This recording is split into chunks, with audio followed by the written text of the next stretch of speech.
Hey, how you doing? And welcome to Livewire's Views from the Top, our series dedicated to bringing you the best ideas and insights from those at the top of their game. I'm Ali Selby, and today we're incredibly lucky to be joined by Geoff Wilson from Wilson Asset Management. He's the founder, chairman, chief investment officer. He's a Hall of Fame fund manager. He's also a published author. And today he's going to be sharing with us how he's thinking about markets today and where he's seeing a few awesome opportunities. Thanks so much for joining us today, Geoff. Really Thanks, happy Ali. to be sitting down with you today. Yep, great to be here. Congratulations. I'm not sure if there's a view from the top, but anyway. There's definitely a view from the top in there, I'm sure. You've got 44 years of experience in markets. To start off with, congratulations on 25 years of Wilson Asset Management. What an amazing achievement. What was it like at the beginning? What was the catalyst to start the company? And were there any really major challenges at the beginning that made you think, is this going to work? Well, from the catalyst perspective, I'd worked, my very early years was in funds management in the early 80s, and then I went into broking. And around that time, I had a 4-year-old daughter, and every morning we'd start really early, and I thought, there was something wrong with me not having the ability to have breakfast with my daughter and my wife. And I thought, hey, look, I need a bit more balance in my life. I've always loved investing. An opportunity presented itself. One of my corporate clients, Tim Hughes, managed Reg Grundy's money. And at lunch he was saying, look, what do you really want to do? And I said, hey, look, I'd love to set up a funds management business. So he said, hey, we're happy to give you $10 million to manage. So that was sort of the catalyst to get it going. In terms of challenges, to me, there's always challenges. And probably in the early days, it was, I started up probably 5 months in. Matthew Kidman then joined me. I think we had about a little over $4 million. And we were, so our annual revenue was $40,000. Matthew, I needed to pay him a salary. I think that was $70,000. So I was in the red to start off.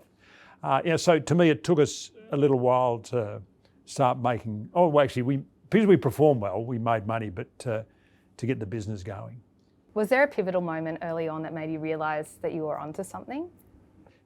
Probably, because when I set the business up, the logic was that I was broadly going to do 3 things. I wanted to write a book, and that's where Matthew Kidman came in. When he was at the Sydney Morning Herald, we decided we'd write it together.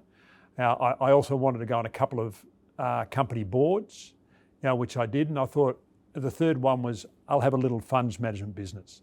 And the logic of having the fund management business was I wanted to put my money with other people's money, and I wanted to make a difference for them and perform.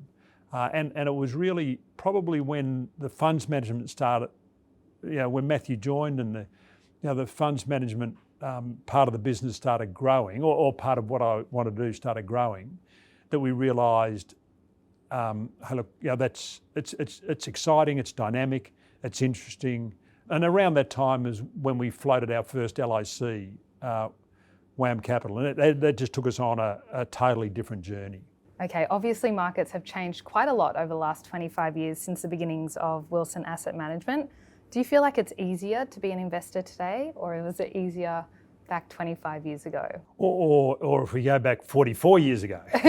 Back when you started. That's right. To me, when I started, I was working for a fund manager, and a company would announce a result, and I was the newest, I was the youngest, so I'd say BHP had announced their half-yearly result, and the boss would say, look, can you go and get the BHP result? So I'd walk down to the stock exchange, I'd ask for a printout of the result, I'd wait for it to be printed out, and then I'd walk it back to the office, and then we'd read it. So to me, what's happened is communications, just the speed of information and how information flows around the market, that has increased significantly. And to me, it's made it a lot easier for a lot more people to do the research and to be professional investors. The LIC market has also changed quite a lot since you started Wilson Asset Management. We've seen quite a lot of delistings in recent years. What do you see as the future for the LIC market? Yeah, Like the listed investment company market has been around since 1868. In the UK was the first listed investment company / trust, foreign and colonial, and it'll be around another 200 or 300 years. The structure effectively democratises investing. The great thing is they're closed-end structures. They can trade at discounts and they can trade at premiums. A lot of money's gone into ETFs recently. Like, to me, if you don't know much about the market, then buy an ETF. I call listed investment companies the thinking man's ETF, because you've got to do a little bit more research. If you want to do a bit more research, then buy an individual company. So to me, the structure, it is cyclical. A whole lot of listed investment companies come on the market, and then there is you go through an expansion, then consolidation period.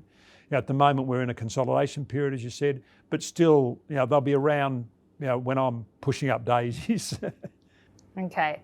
You've obviously seen a lot of market cycles during your 44 years in markets, whether it be Black Monday, the tech wreck, the GFC, and more recently the COVID-19 crisis. Where do you think we are today in the cycle, particularly considering Trump just got announced as the next president of the United States last night? Well, I think everyone who has money in equities, particularly US equities, are pretty excited today because the US market was very strong last night or yesterday. In terms of where we are in the market cycle, we're in a period of interest rates coming down globally. They will be coming down soon in Australia. And in terms of where the market's been, it has had a reasonable run already. With Trump going to cut corporate tax rates in the US, that's why the market's reacted so strongly. Last time Trump was in as president, the market rallied 50% before COVID turned up. So to me, it is positive for US equities, which leads global equities. So to me, I think it should be a reasonable period. It'll, like all markets, it'll get overextended. You talked about the negative periods you talked about, the various. We will have that again. But at the moment, it just looks like we'll have a pretty positive 3 to 6 month period at least. What do you see beyond that 3 to 6 months then? Do you see a pullback in markets? As you said before, valuations are quite stretched at the moment. Yeah. Global markets are at or near all-time highs. What risks do you think investors need to keep on top of? When you are in an interest rate falling cycle, you tend to find that the market performs best when there's earnings growth. Now, we're not having earnings growth at the moment. The reason why interest rates are coming down is because the economy is slowing down. Inflation is reducing. So to me, this period, if the equity market rallies too much, it'll be overextended, and that's when you can, when the market can come back. Also, when I started in the market in the early 80s, my then boss always invested around presidential cycles, and what that means is you want to be long the market for the year of the presidential election, because all money is being pumped into the system, and you probably want to have a little bit of cash for the first year of the presidential term, because everyone's a little bit more frugal in terms of money being pumped into the system, or it's been more likely taken out of the system. So to me, that leads you to believe this 12 months would mean you're not that bullish about this 12 months period. But if you're reducing tax rates from 21 to 15%, that's a significant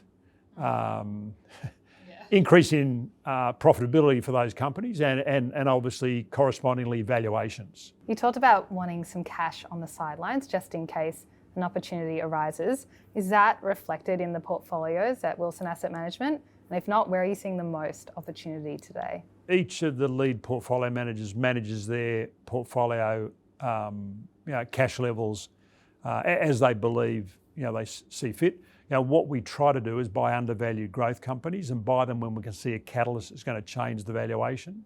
So otherwise, sit in cash.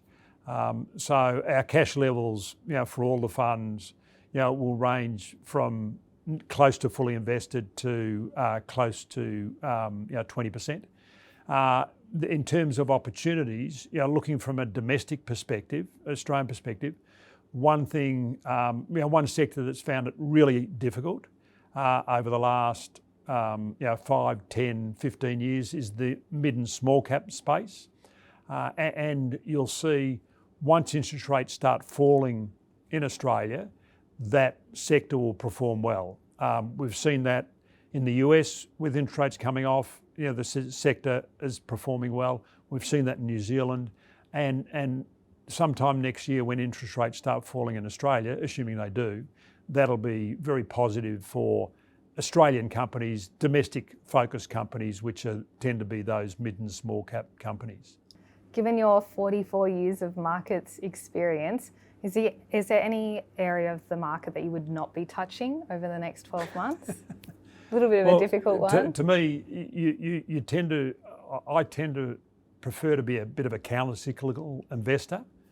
So, the sectors that have performed extremely well, or the companies that have performed extremely well, you tend to find, their valuations might be stretched. There's been a lot of passive money in the market, through ETFs or index funds, and they tend to buy the larger companies, and you can see some of those valuations, even though they're great businesses, some of the banks, Combank, etc., are trading on multiples of book value. So their valuations are probably a bit at the high levels. Yeah. So no CBA in your portfolios? Not in my personal portfolio, no. But it just depends. We could have it in, the guys could have it in WAM leaders, if they think there's a short-term, trading opportunity. Like at the moment, we saw Trump win last night. We saw the banks, the whole banking sector in the US up 10 to 12%, because of deregulation and the benefits that might flow from that. So to me, the great thing about the market is it changes every day, probably every minute, and you need to be flexible. Yeah, it makes it really fun.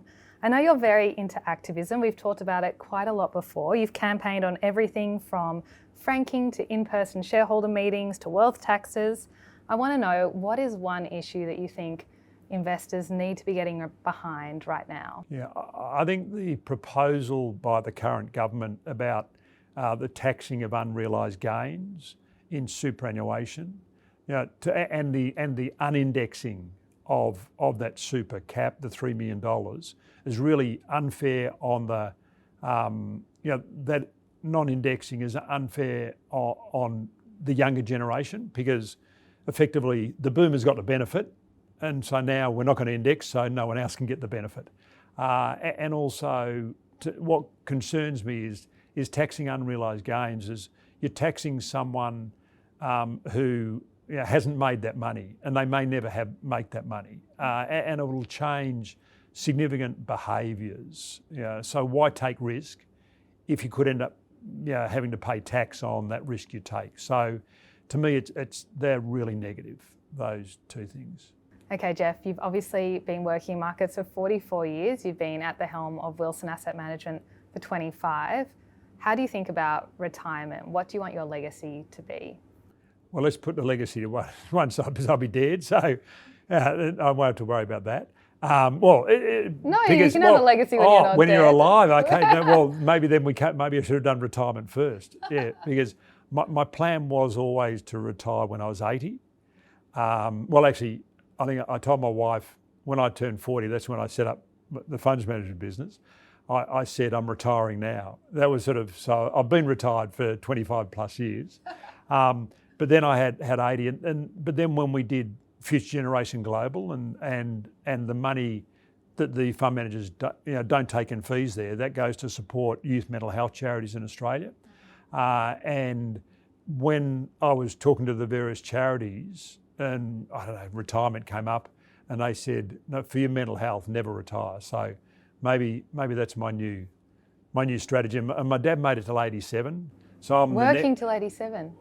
pretty close to that. Well, that's when he ended up there or down there. Oh, right. That's when he finished up. But so I'd probably make it to 94. So might have another nearly 30 years in me. Oh, wow. Okay. Last question for today, Geoff, and it's my favourite. We asked all our guests on Views from the Top to share something that they feel like they wouldn't have known if not for the years they've spent in markets. It's something that's really unique to your experience working in the market. What's your unique view from the top? And I've probably got a couple. One is what I've always, I mentioned earlier, we buy undervalued growth companies when we can see a catalyst going to change the valuation. So very focused on keeping your money in cash unless there's an opportunity, to maximise your return. So all about market timing. That's the focus. And probably what I've learnt is, you can never, no one ever guesses, the top of the market or the bottom of the market. And so that whole concept of, time in the market as an investor or timing of the market, I've realised it's actually time in the market. And you look over the last 20 years, I think if you take out just the best performing one day of those 20 years, then your return is pretty close to nothing, where the market return is close to 10%. So to me, it's, don't sort of try too hard to guess the market. Obviously, try to, if you can, when everyone's negative, be buying, and when everyone's positive, you're more likely selling. That's one thing. And in terms of information, like the market's all based on information, and it's really, talk to everyone. Whether it's if you're in buying a pair of shoes or a retailer or the local milk bar, collect information, because it's that sort of mosaic of information that allows you, to make really good investment decisions. So they're probably the two. Okay, well, thank you so much for your time today, Geoff. I really enjoyed all your insights and for you sharing all your ideas with us. Thank you again. Thank you.